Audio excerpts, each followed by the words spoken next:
And hello everybody, welcome to another episode of Pokébeasts Mini.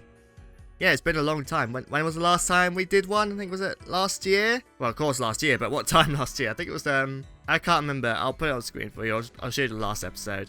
Yeah, check it out if you want. So yes, this is the Christmas special. Yup, and it's late again like last year. Seriously, dude, what you doing? Yes, I know. Please, get off my back. I know. I am very slow with these videos. I'm just trying not to overexert myself. Sure, that definitely makes sense. Yeah, can you just get off the screen, please? Okay, but I got my eye on you. Thanks. Yes, I am late, but better late than never, right? But yes, I did put a lot of effort into this mini episode, and also giving a little bit more flair to future videos. And also, yes, I've been focusing on Let's Playing too a lot. So yes, I'll quickly explain what this mini episode is specifically about. Throughout December, well, I felt bad for not doing a main episode for prehistoric last year, you know, the Christmas special. So I decided to hold a poll for my subscribers to, you know, vote on. So I started off with what series would you like, then invertebrates, then what kind of invertebrate. Then, you know, I got more specific, but there was a twist, and I did mention this in the first poll, or post, and that is a wildcard poll. So how this was supposed to work was that, with the wildcard poll, alongside the final poll of the month, there are 3 options of the animals I've chosen, and the 4th one just saying, you know, no, we don't want any of these, just let's continue with what we've been working up towards. But the twist is, if the 4th option isn't the highest chosen, then the animal that was chosen will be the featured animal for the Christmas special mini episode. Now, of course, like I said, it was just going to be 2 polls, you know, the original poll and final poll, but the second to last poll was a tie. So I decided to do 4 polls as well as the wildcard. 5 polls. 5 blimmin' polls. Was it 5 polls? It was at least 4 polls. And how that worked was, whichever got the most votes total wins. Doesn't matter what options picked. So if one post got the most amount of votes, then that would be the winner. The other one got the most, you know. But the wildcard one was interesting. As before, if the final option was the most chosen, then obviously you just continue as normal.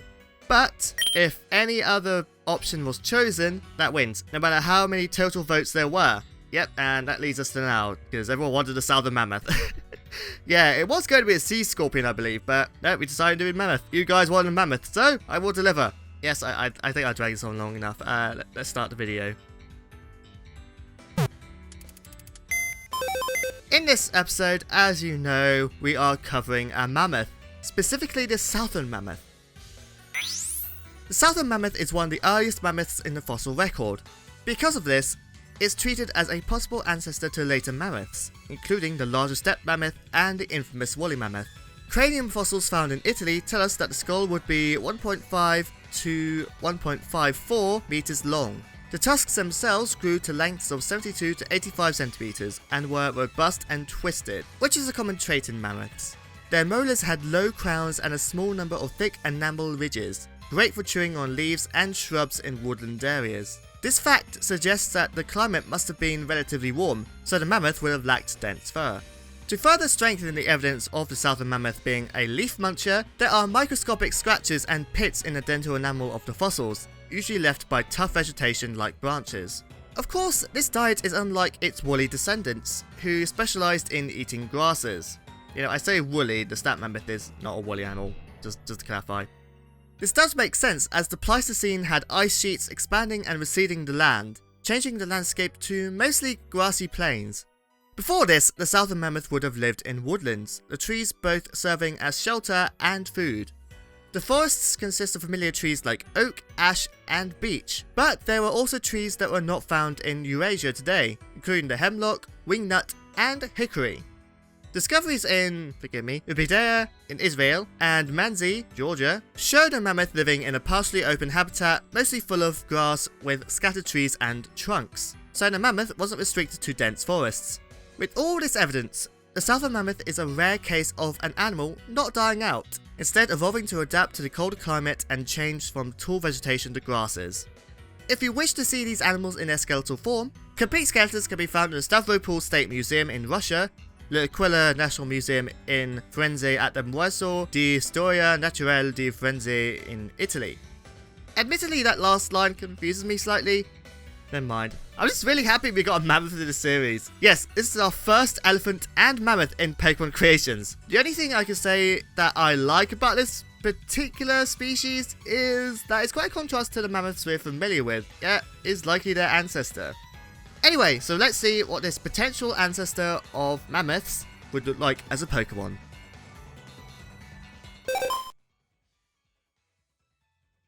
Although related to Swinub and Pliothswine, Mammoth are larger and weigh over 300 pounds. This is simply due to their large fat and thick fur needed to protect them from the cold. Furthermore, Mammoth can swim quite well, although only half as fast as a Breezel. I really hope I made this design cute. Yes, this isn't what you expected from a Mammoth Pokemon, but you will see how this all connects soon. With this design, Mammoth has elements of the Manatee, as the name suggests, and the Advent Mammoth, which I'll show the image on here. For stats, Mammoth is mostly bulk, but is slow and really has hardly any physical presence. Fort abilities! What is the... Fort abilities? Right. For its abilities, Mammoth is suited for the cold as well as keeping a level head. As you probably would guess, let's go to see what this little tiny manatee elephant thing would look like when it evolves.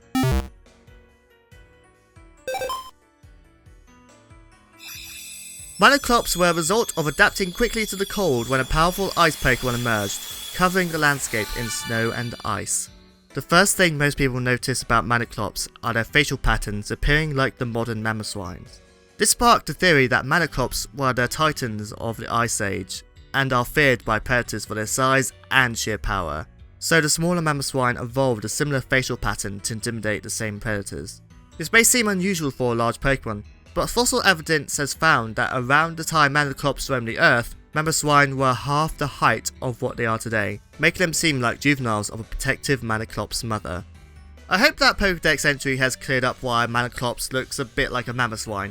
I actually was inspired by some of the Paldean Pokemon like Wiglet and Toedscool, which show convergent evolution in the Pokemon universe. In case you don't know what convergent evolution means, it just means different animals evolving similar traits to other animals, giving them a similar appearance, but are not in any way related, so think like dolphins and fishes, or bats and pterosaurs, etc.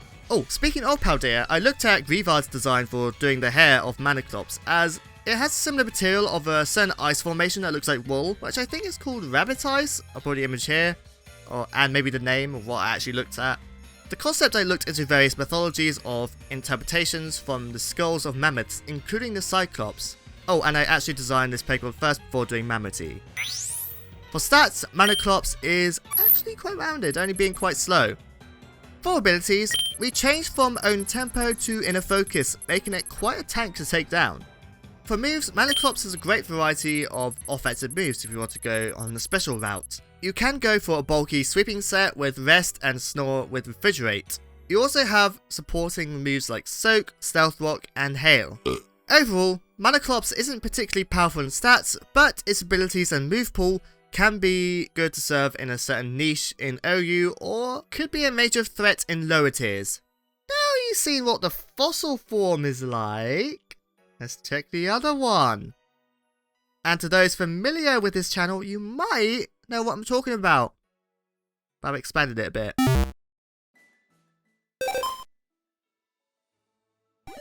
With the ice properties removed from the fossil restoration, this form of Mammoth is the purest known so far. Unlike the ice variant, this Mammoth is more agile and has significantly less fur. The hard shells on their head and back are to serve as protection, but are surprisingly light, enabling Mammoth to climb trees. This Mammoth I also hope is cute and would debatably be the best baby elephant Pokemon. Although, I think Phanpy is best baby elephant. Get out of the way, Q-Front, you try to be cute, but you're kinda ugly. And also your Gigantamax form is horrible. For the shells, I looked into the cones of the Hemlock, but also looked into the Hyrax, as, if I'm not mistaken, they are somewhat related to elephants, so that explains the mouse-like ears. For stats, Mammoth has a greater stat total than the Icy variant. so would be more powerful. It's fast with great physical bulk and HP. However, it's not great in its special stats, although its physical attack isn't much to go on either. For abilities, we have the defensive sturdy, the countering sap sipper, and the familiar own tempo. As you can see on screen, and you probably knew all the way back from the fossil variant, we got evolution.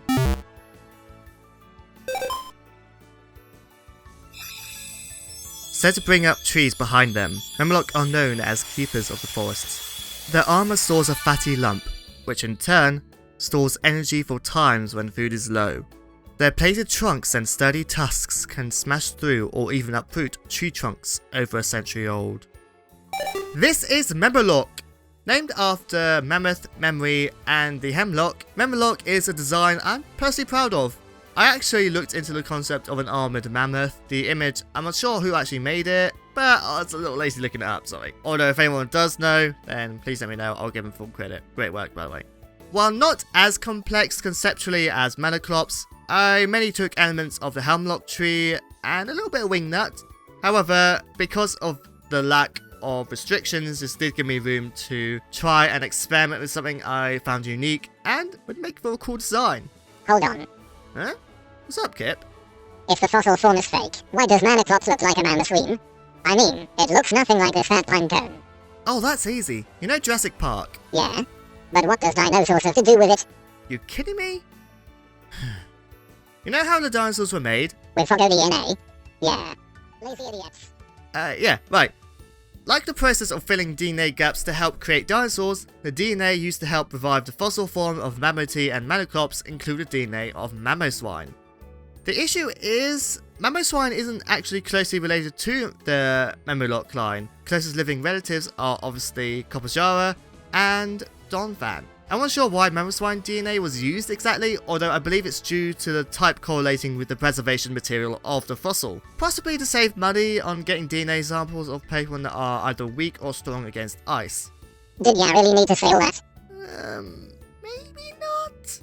Next time, just say the scientists were lazy, using Mamoswine instead of Donphan or Kopajara DNA. I'll keep that in mind. Anyway, for stats, Mammoth is a defensive beast, having great HP, physical attack, and the best in physical defense. It has good speed and some special bulk too. For abilities, we replace Sturdy with Shell Armor and the protective Own Tempo for the more offensive Sheer Force. Even though it does have an evolution, I feel Mammoth would still offer a lot thanks to its stats and abilities, but is terribly vulnerable to ice. Okay. Now that I think about it, it can even be an Eviolite user, making it a better version of Chansey, in my opinion. Because, you know, Chansey isn't... Actually, it could be the physical version of Chansey. Anyway, let's see what this evolution entails for this mammoth.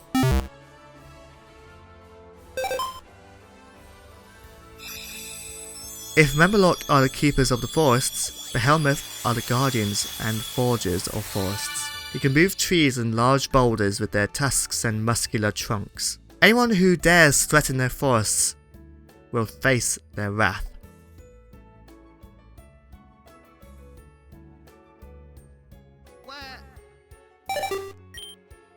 Where else to take this evolution concept except a mammoth kaiju? No jokes, I actually looked into the kaiju behemoth and the Mumakil from Lord of the Rings for this design, as I wanted this Pokemon to feel like a Titan and a second stage evolution for the revived Mammoth line. It was a long but very fun design to create. I'm not sure if it's too over-designed, but I am proud of it nevertheless. Oh, I also took a slight influence of a camel festival that Turkey celebrates during the winter time. Basically, it's about which male would be able to get with a female. Granted, my research was very brief, but I was sort of just trying to get this done in time. So, if there's any facts you want me to let me know about the festival, please let me know down in the comments below. For stats, this Pokemon has a total of 690. Of course, I hope the level you need to obtain it justifies this to some degree. As you can see, it is built to be a physical monster with a lot of health. However, it's slow and its special stats are mediocre. For abilities, we have the defensive Solid Rock and Stamina, but the hidden ability remains as Sheer Force if you're willing to hit hard. For moves, this Pokemon showed me that I need to limit my moves or reorganize them as there are a lot to choose from. I won't go into too much detail for moves, but I say it's up to you what you do with this Pokemon. Although I suggest having a fighting or rock type move to counter ice types. You know, because it's quite weak to them. Still, I'd be careful of many ice types, especially fast special attackers like Frostlass and Frost Rotom. Despite this, I feel Behelmeth could offer not just a redemption for grass ground types, but maybe even have a place in Ubers alongside many legendary Pokemon. Oh yeah, dude. Eh? Is something wrong? Isn't this Pokémon a bit overpowered? Yeah, it is. As I said, I did hope the level cap would sort of help, you know, balance out a bit. You know, like it's a lot of power, but you need to obtain it, you know, through a lot of grinding. But considering how, you know, if this was in any of the run games and how easy it is to grind up XP, especially with XP candies and that. And of course, I believe that a method of obtaining a fully revived fossil Pokemon shouldn't really be easy. So I'll list out the details for you. Before everything else, you not only need to revive the fossil form, but you'll need to evolve it as well. Or simply have obtained them in your Pokédex. Not seen, obtained. You would also need to register certain Pokemon in your Pokédex. Again, obtained, not seen. Which depends on what you're using to revive. In this case, you'll need these specific Pokemon: Phanpy and Donphan, Cufant and Copperajah, and finally Skiddo and Go-Go. You'll also need multiples of the fossil, depending on how many evolution stages there are. So in this case, there'd be 5. You know, if it was 3, that'd be too easy.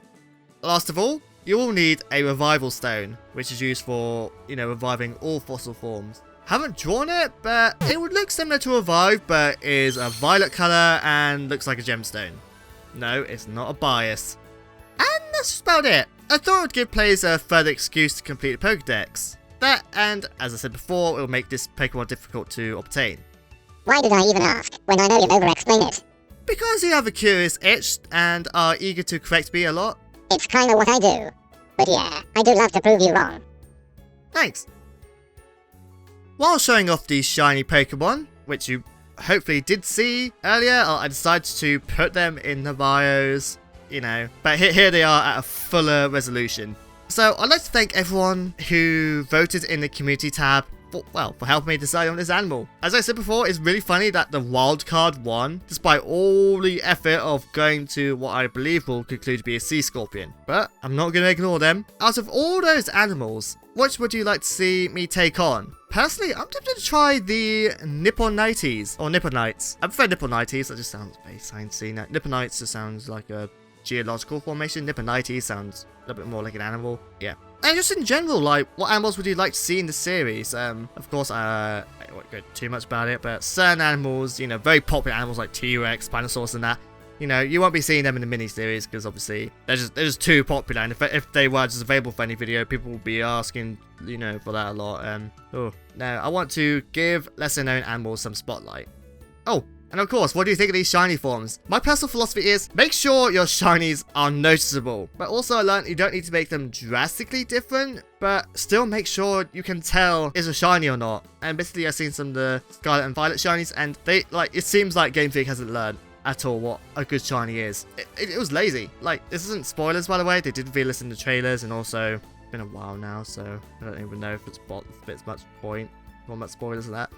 But the two version exclusives, I can't remember what the other one's called, but Cruel Edge, you know, the sort of human-like Pokemon that, you know, one's Cannon and the other one's Swords.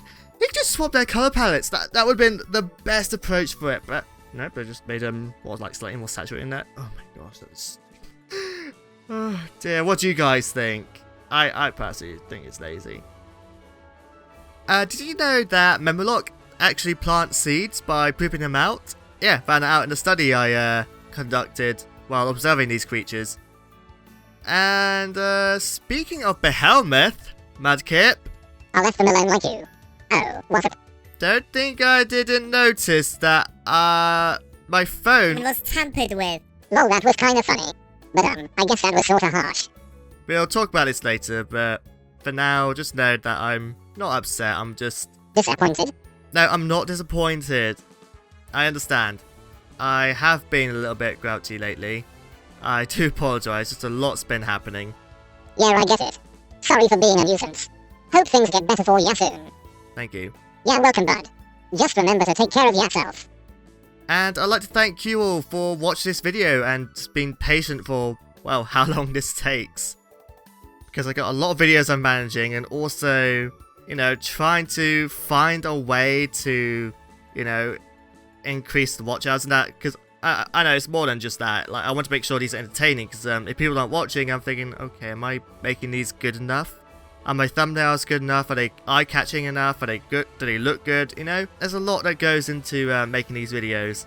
And yeah, speaking of which, I do hope you enjoyed this Christmas special. So, of course, if you'd like to support this channel further, please check out my Patreon. I will get around to updating everything. As I said, with the rebrand, I'm going to also update my Patreon, you know, with new perks, like something a little bit more fair to myself and also to you guys. You know, because I'm only one guy at the moment. Of course, if you want to check out my other sites, then, you know, please check them out. You know, you'll find the links down below. And of course, you know what to do with the YouTube stuff. Like, subscribe, click the bronze on. And last of all, for those who reached this far at the end of the video, what animals would you like to see next in the Pokemon Creation series? As I said, some animals will be made for the main episodes, but you know what, I'm still happy to hear what you think.